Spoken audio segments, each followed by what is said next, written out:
3 rings for the Elven kings born under the sky. Most will recognize these words as the very first line of The Lord of the Rings.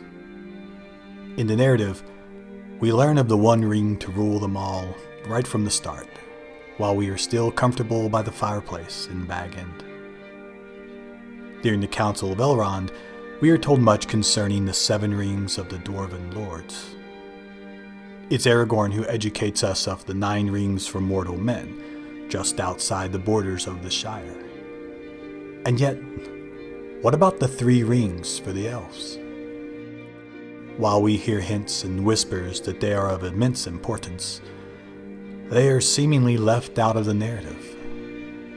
What do these 3 rings actually do? What powers do they possess? In Amazon's Rings of Power TV show, it seems they are needed as a vaccine of a sort, meant to heal the elves of a metaphysical disease of some kind. Is that their actual purpose? And if not, why were they even created?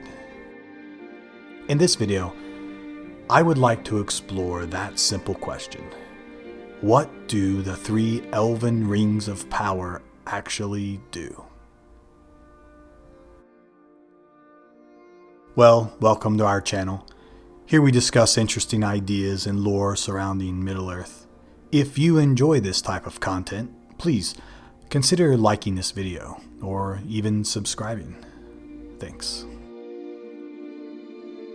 Okay, let's dive in. What do the 3 Elven Rings of Power actually do? Why were they made? What were the challenges that the 3 rings were meant to overcome? Well, to fully understand this question, I think we first need to explore the environment and history surrounding them.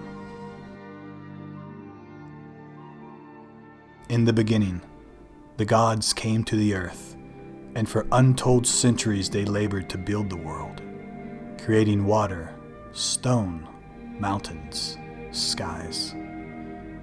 The world was at first a vision of perfection, but there was one who resisted: Morgoth. Morgoth was the god responsible for bringing evil into the world. As the other gods created animals, it was Morgoth who created monsters.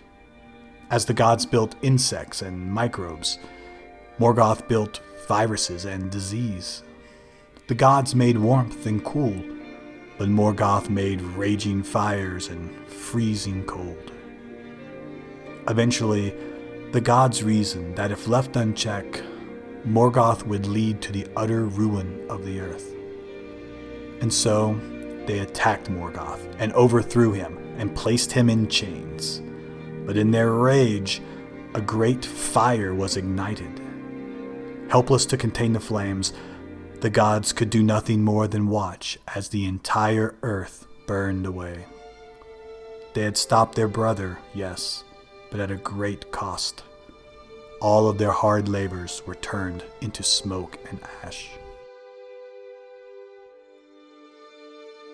History often has a way of repeating itself, and the same is true here.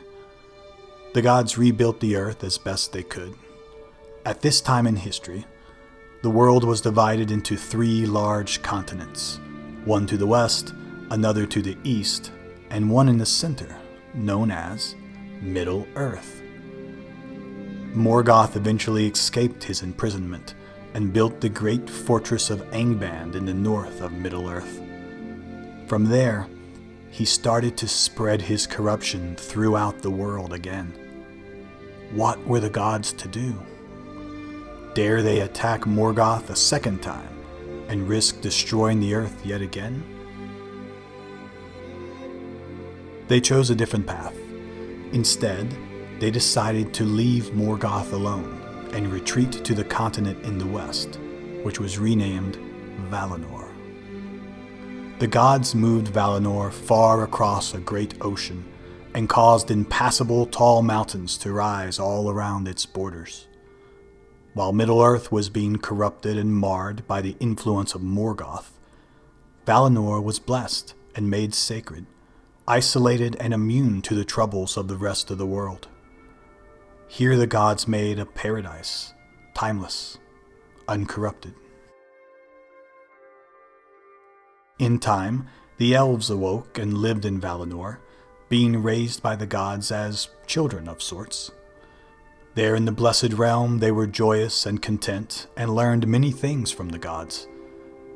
During the first age, however, Morgoth committed a terrible evil against the Noldor elves. They were so enraged that they left Valinor and traveled to Middle-earth to wage war on Morgoth. For centuries they fought. Eventually, after many battles and many losses, Morgoth was defeated and cast down. At last, the elves had won a hard-fought peace. They created great kingdoms such as Ilmadris Rivendell, Eregion, and Lothlorien, and labored to repair all the damages that war had wrought on the lands that they loved. And yet, the stains of Morgoth could not be washed away from Middle-earth.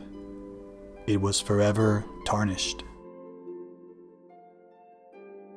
In our real world, the laws of thermodynamics tells us that entropy always increases, meaning things that are special will naturally degrade to the average.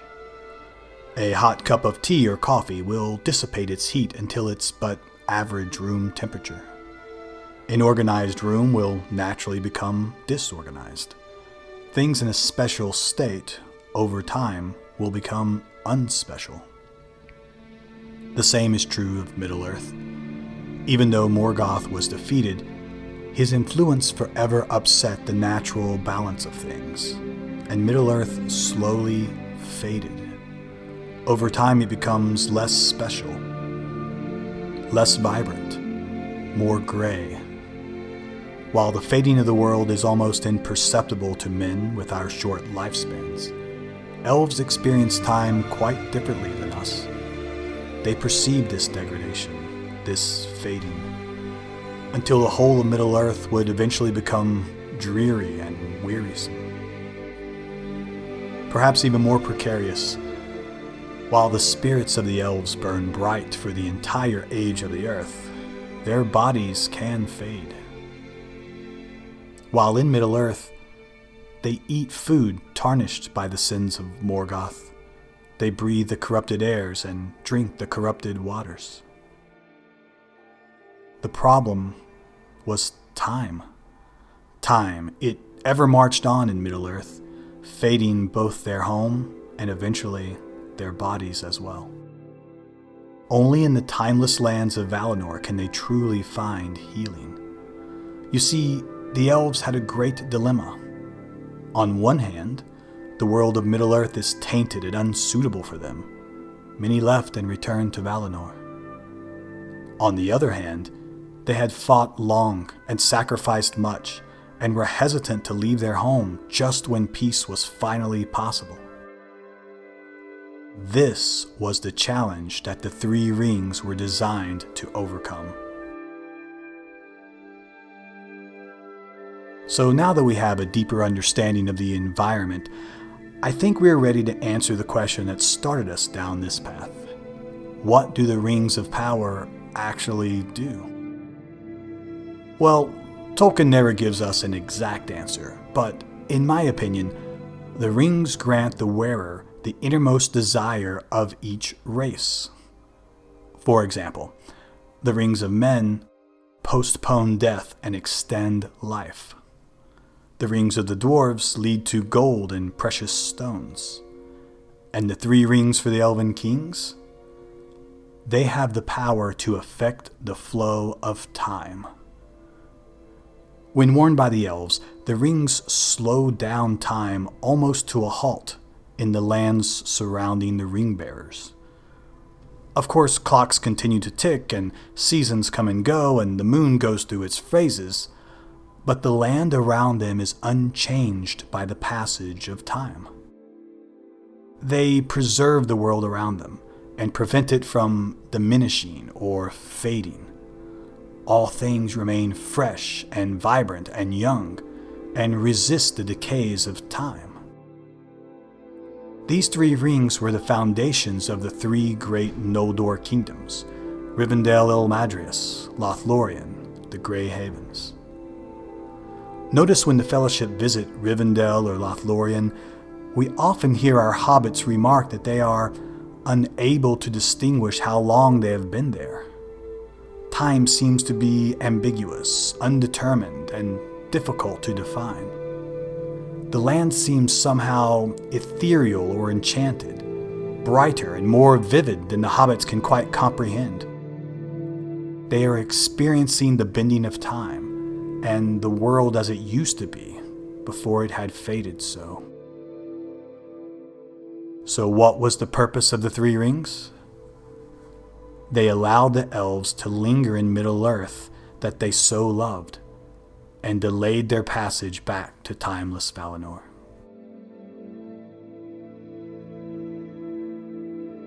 The Lord of the Rings at first feels like a grand adventure. Brave hobbits, breathtaking battles, and a preeminent struggle against a great evil. But if we dig a little deeper, it's really the story of the last days of the elves in Middle-earth. It's a melancholy story, the story of the departure of enchantment, of an older beauty.